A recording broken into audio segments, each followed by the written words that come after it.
আজ সকালবেলা সমুকে বললাম, সমু একটু মাছ আনবে গো আজকে। সমু বললো, হ্যাঁ আনবো, কী মাছ খাবি বল।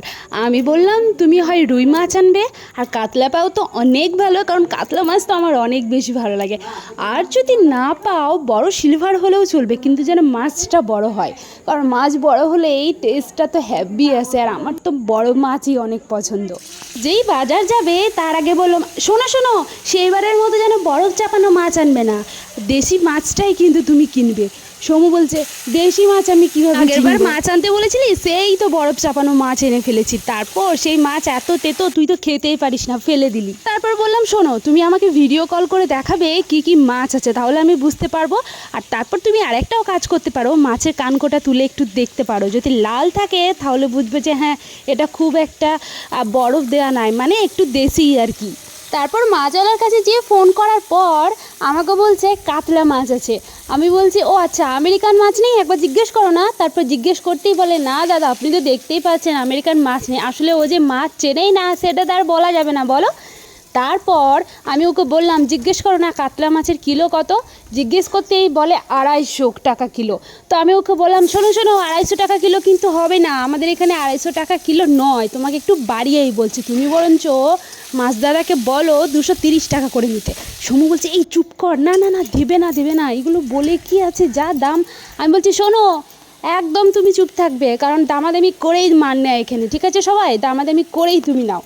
তারপর 230 টাকা বলাতেই মাছ দাদা দিয়েই দিয়েছে 230 টাকা কিলো কাতলা। তাও যেন কাতলাটা খুব একটা বড় ছিল না, মোটামুটি ওই 1.5 কিলো ওজনের তো বটেই।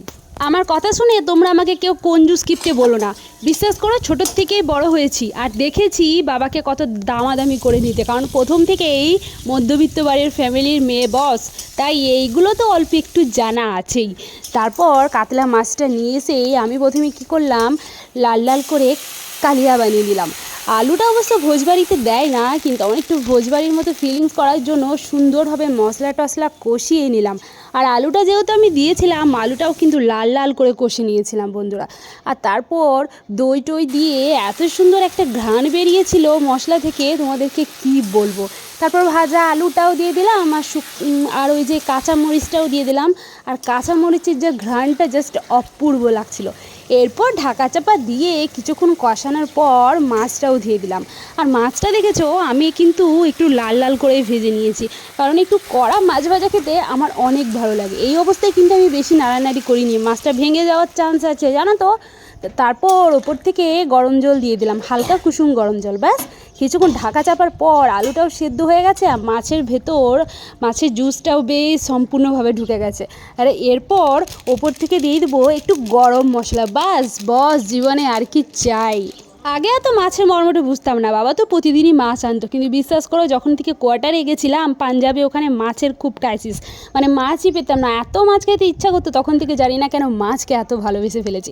তারপর লাল লাল করে আলু দিয়ে কাতলা মাছের কালিয়াটা বানিয়ে নিলাম, আর সুন্দর ভাত মেখে খেলাম। সমু তো চেটে পুটে খেয়ে নিয়েছে, আর বলছে একটা ভোজবাড়ির ফিলিংস আছে, বস হ্যাপি হয়েছিল খেতে, হ্যাপি। আর মশলাটা কিন্তু বাটা মশলাই ছিল জানো, তাও আবার সিলে বাটা, মাসিমণি মশলাটা বেটে দিয়েছিল, মানে সিলে বাটা মশলা দিয়ে কত সুন্দর টেস্টটা আসে বুঝতেই পেরেছো। বাটির মধ্যে সমুকে দিয়ে নিলাম, তারপর ও জাস্ট আর কোনো তরকারিতে হাত দিতেই হয়নি, এই লাল লাল কাতলা মাছের কালিয়া দিয়ে সুন্দরভাবে ভাত মেখে খেয়ে নিতে পেরেছিল, আর একদম আঙ্গুল চাটতে চাটতে বলেছিল জাস্ট ওয়াও ওয়াও ওয়াও।